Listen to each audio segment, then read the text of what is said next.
Assalamualaikum warahmatullahi wabarakatuh. Hari ini kita akan melanjutkan untuk pembahasan buku pengantar studi Islam. Kali ini kita akan membahas di bab 3, yakni prinsip ajaran Islam. Prinsip ajaran Islam. Pengertian prinsip ajaran Islam.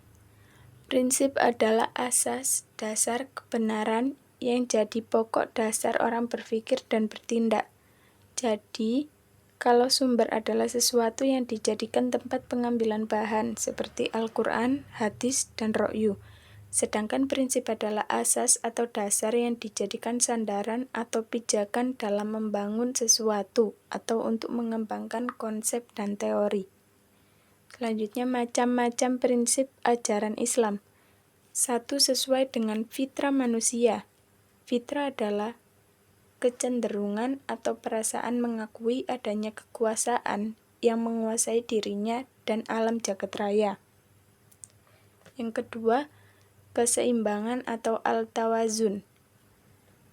Pada hakikatnya manusia terdiri dari dua unsur, yaitu jasmani dan rohani. Jasmani berasal dari tanah yang melambangkan kerendahan, adapun rohani berasal dari Tuhan.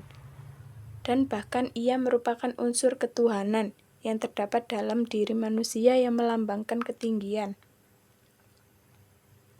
Jasmani cenderung kepada hal-hal yang bersifat materi, pragmatis, sesaat, tujuan jangka pendek, menghalalkan segala cara dan selanjutnya melanggar.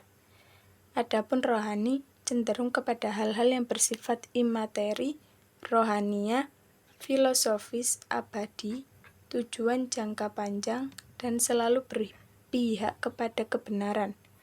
Ketika jasmani dan rohani menyatu dalam tubuh manusia, maka timbullah gejala-gejala kejiwaan, baik yang positif maupun yang negatif. Yang ketiga, sesuai dengan keadaan zaman dan tempat, atau sholihun likulli zaman wa makan. Islam sebagai agama yang terakhir dan tidak ada agama setelahnya yang diturunkan Allah. Maka dari itu, ajaran Islam yang bersumber dari Al-Quran dan hadis akan terus berlaku sepanjang zaman dan di semua tempat. Yang keempat, tidak menyusahkan manusia. Ajaran Islam turun dalam rangka meningkatkan harkat dan martabat, memberi rahmat, mengeluarkan manusia dari kegelapan kepada terang benderang, dan dari kebiadaban menjadi beradab. Ajaran Islam juga memberikan toleransi kepada umatnya dalam hal ibadah, sholat, puasa, dan makanan. Adanya berbagai kemudahan atau dispensasi tersebut menunjukkan bahwa Islam tidak mempersulit manusia. Jikalau itu terjadi, maka hal ini bertentangan dengan tujuan ajaran Islam itu sendiri, yakni untuk memelihara jiwa, agama, akal, harta, dan keturunan. Yang kelima, sesuai dengan perkembangan ilmu pengetahuan. Beramal tanpa ilmu itu tertolak, sebagaimana disebut di dalam kitab Matan Zubat fi ilmi fikhi ala madhab asy-Syafi'i, karya Syekh Ahmad Ibnu Ruslan Asy-Syafi'i, tahun 770 Hijriah sampai 844 Hijriah. Ia mengatakan, setiap yang beramal tanpa ilmu, maka amalan-amalannya tertolak, tidak diterima. Ilmu pengetahuan dan teknologi yang harus berkembang sangatlah berdampak positif bagi umat manusia, meskipun ada yang berdampak negatif. Disinilah peran agama sebagai pedoman hidup menjadi sangat penting untuk ditengok kembali. Yang keenam, kesederajatan atau al-musawah. Kesederajatan dapat diartikan sebuah pandangan bahwa manusia dengan berbagai latar belakang kebangsaan, agama, budaya, bahasa, adat istiadat, jenis kelamin, warna kulit, status sosial, ekonomi, pangkat, kedudukan, dan lainnya yang bersifat sementara, pada hakikatnya sama-sama ciptaan Tuhan.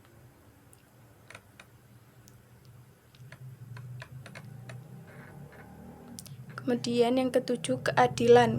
Keadilan dapat diartikan sebagai sebuah perlakuan seseorang atas orang lain yang didasarkan atas perasaan memberikan kesempatan yang sama, seimbang, proporsional, sesuai dengan peran, tugas, tanggung jawab, dan prestasi yang dicapai.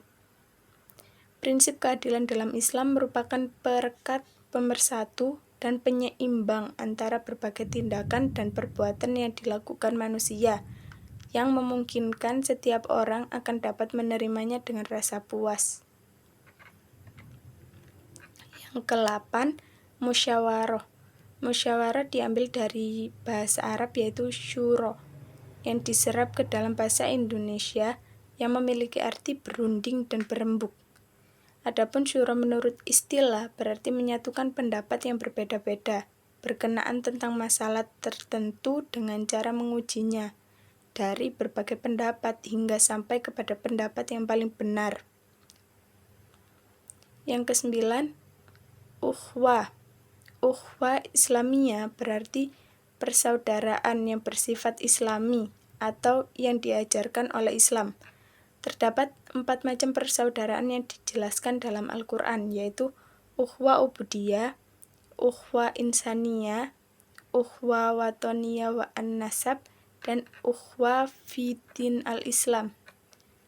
Dari beberapa macam ukhwah yang dijelaskan, terdapat beberapa manfaat ukhwah Islamiyah, yaitu merasakan lezatnya iman dan mendapatkan perlindungan Allah di hari kiamat, termasuk dalam 7 golongan yang dilindungi. Sekian yang bisa saya sampaikan. Wassalamualaikum warahmatullahi wabarakatuh.